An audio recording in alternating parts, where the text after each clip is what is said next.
And that shuts him up. And it shuts me up too. Who is watching late night television? They're out there somewhere. I wonder what they're thinking. I'd just love to see her again, you know, and because I'm lonely as well. I've been to, I go to normal nightclubs, etc. Although invariably... Cycling, I like decorating, gardening. There must be somebody else. This is where we help you to contact other people for all kinds of reasons. This week we have a very full programme of people looking for romance, new friends, old friends, ex-paratroopers, and, as you've heard, women rugby league players. But I haven't had a very happy time with men in the past. They're not to be trusted by and large, are they? All right then, Freya. Well, I hope you find lots of good mates through the programme. But she also plays for the Fulham Women's Rugby League team, and she's here desperately seeking players. First of all, Kathleen, you just nipped out and greased your legs in Vaseline. Why? Yeah. Do you think that maybe you're just too choosy? I'm very interested in the idea of there being a really strange nighttime community of viewers. And what's interesting about nighttime TV is the fact that it's so random in a lot of the ways. And your programme is one of the few that is actually designed for nighttime viewers. And I find that kind of interesting. Is something that you're aware of? That you're one of the few programmes that's really for night people? Well, it's funny that you say that we are designed for night people, because, I mean, what sort of people are they? Exactly. Yeah. I mean, because... We're led to believe that it's shift workers, that it's people in the catering business, actors, insomniacs. It's difficult to imagine, but there is, I think, a certain sort of category of people who watch, and also we inherit a very good audience from Prisoner of Cell Block H. One thing you did feel was going out late at night, you felt that you were appealing to some lonely elderly hermit in his little bedsit in deepest, you know, South London or whatever. You've always got that idea of a late night viewer, but what we're learning through the letters and phone calls we get is that that's no longer the case. It's people like you, Paul, are out there actually watching after midnight. Well, that's what I find interesting, because sometimes when I watch the programme I feel a little bit like a kind of voyeur who's looking in on a community of people I know nothing about. And slightly... Paul is 33.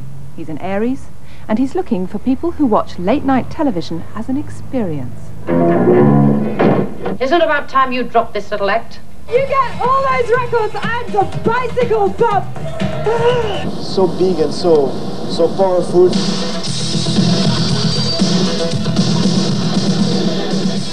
Competition time now, a very special one, and so we have a very special prize, and that's a super Thames Television sweatshirt, maroon and black, and I must admit I've got my eye on it, so I hope nobody gets it right. The question, well, who is the French movie star without whom nighttime television just wouldn't be the same? If you know who we're talking about, then do give us a call, won't you? And the line will be open in 30 seconds' time. No, I'm sorry. Bad luck, bye. Thames Competition Hotline, hello. Evadne, you have a very rare and unusual job, and one of the things I'm interested in what kind of qualifications do you think you have to have? I mean, what kind of person do you have to be to keep us going through the night? I don't really know if we keep going through the night. I mean, I've been an announcer for a long time, and I just sort of progressed to nighttime for a lot of very odd reasons. I just think you have to be relaxed, friendly, let nothing phase you. It's a big club, you know, nighttime television. Ever so cheerful as well. Every time you pop up, you make me kind of die. It's like 4:30 or something, and I'm but dying. You see, it's my daytime.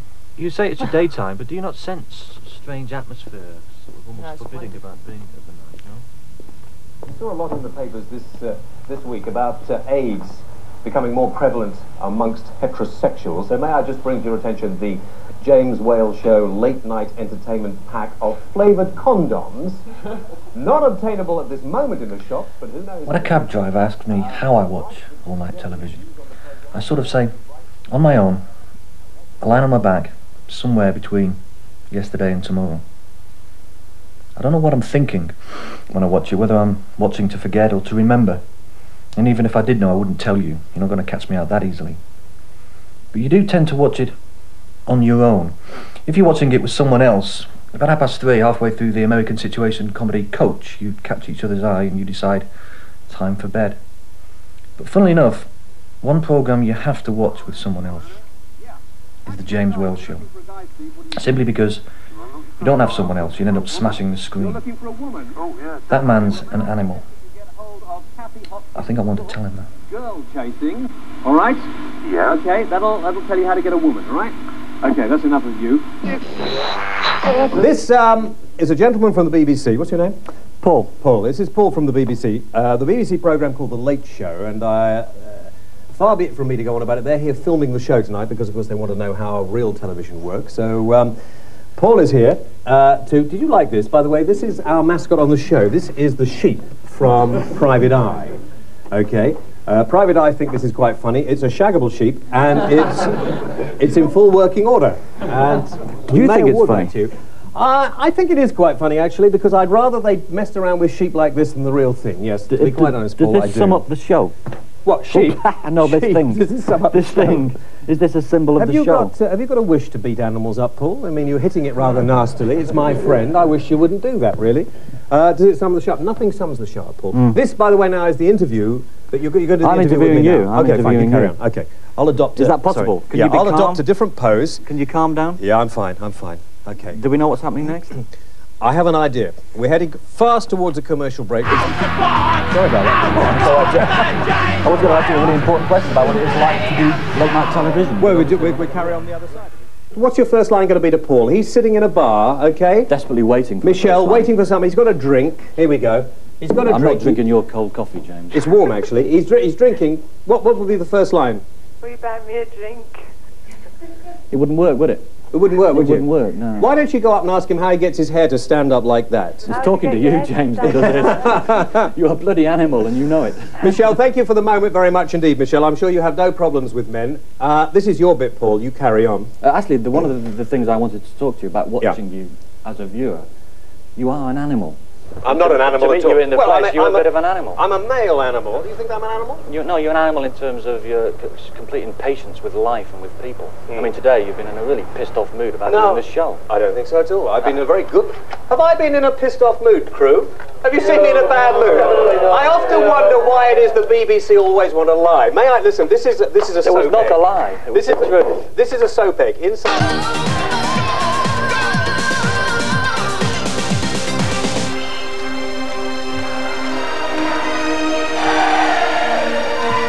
Ladies and gentlemen, welcome. Does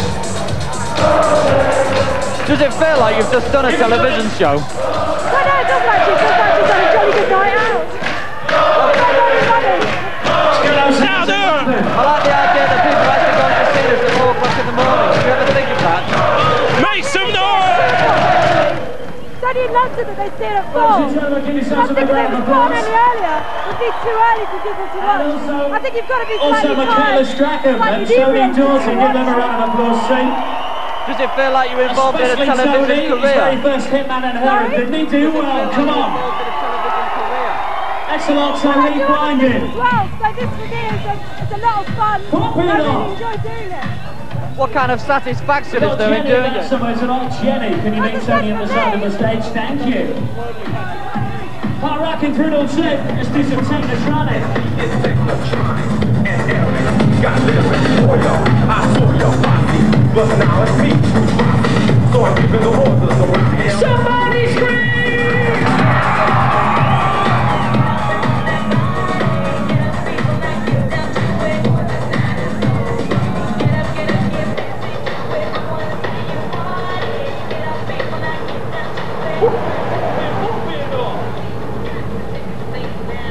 Do you really want to be there, Paul? The answer, Paul, is that I'd rather not be here. Watching it when it turns up on your screen at about 4 o'clock, it never occurs to you that these people are real, that this is actually happening. Now that I'm here, I'm scared out of my wits. I don't want to be here. I want to go home. I want to watch it after it comes on after the American college football and a few hours after James Whale. It's very scary to be here. I want to be able to control it. I want to watch it on telly.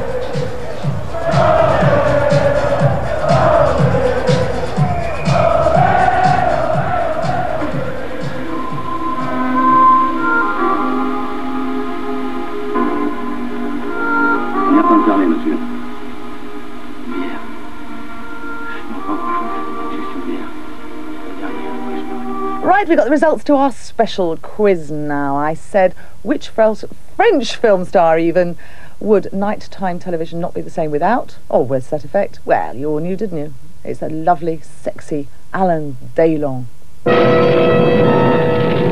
And reverse your field. It's too late.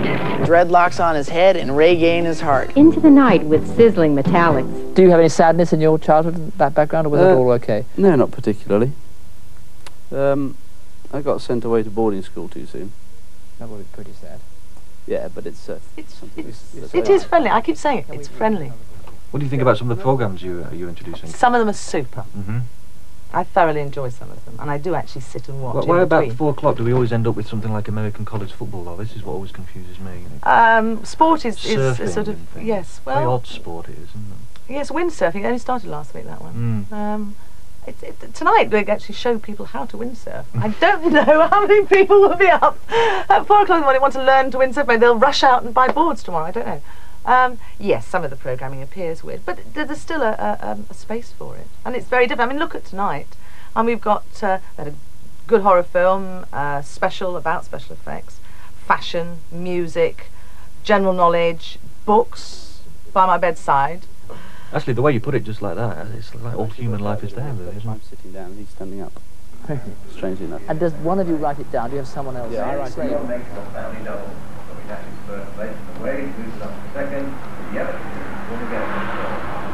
That's it from Windsurf for this week. We hope you've enjoyed it. We'll be back at 4:10. American college football, windsurfing, a little bit of skiing.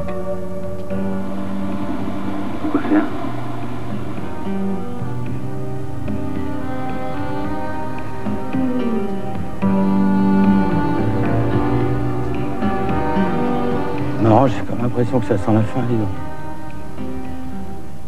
A few years ago, a casual full-time viewer looking for some TV entertainment after midnight would have to rely on a major sports event beamed from Mexico or the occasional by-election. Apart from that, there was silence, blackness. What a waste. During the 80s, ITV cautiously let screen time creep through the night. Because of the lack of money, of commercial pressure, in a way lack of thought, ITV's nighttime TV has developed into a kind of odd televisual woman's magazine, or an even odder men's sports magazine, a world where so much happens for not much reason until the next time.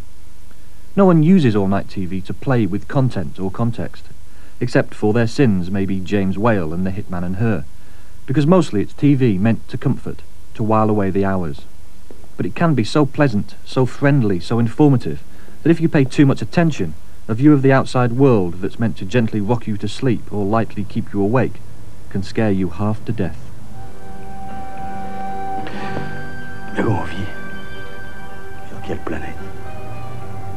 I've spent all night trying to find out. Tu veux pas qu'on aille prendre un café, tous les deux, avant que le jour se lève? Un café avec des croissants.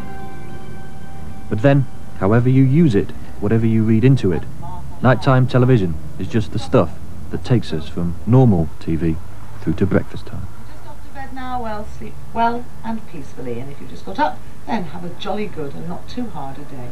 Time's coming up for 6 o'clock. We hand over to TVAM and wish all of you a very good morning.